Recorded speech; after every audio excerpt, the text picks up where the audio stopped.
So we've been talking about being rooted. Now, last time we touched on the fact that when the Word of God comes into our lives, often, if our roots don't go deep enough, we fall away.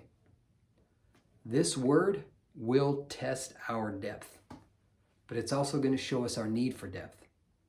I'll take it a step further. This Bible is also the nutrients that we need to achieve depth.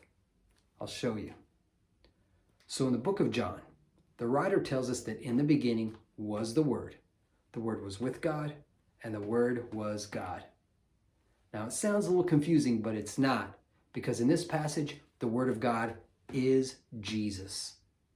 So Jesus came as a man, but Jesus is also God, and he has always been. So when God sent Jesus to earth, he was sending his Word to us. Now there's another passage later in John in chapter 6 where Jesus is talking to a crowd.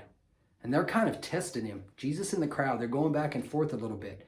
And they tell him, our ancestors were with Moses in the desert, and Moses gave them bread from heaven to eat. Who are you and what can you do?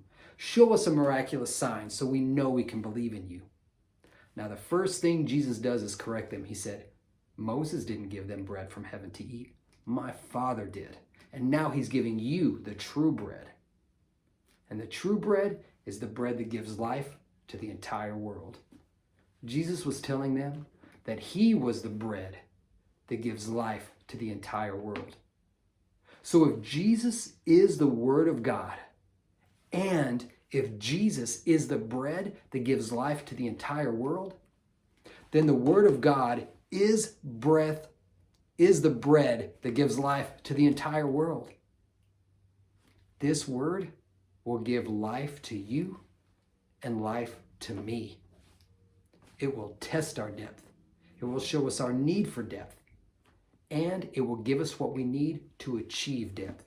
Guys, dig your roots into the Bible every single day. Let it nourish you and let it give you deep, vital roots. Endeavor depth.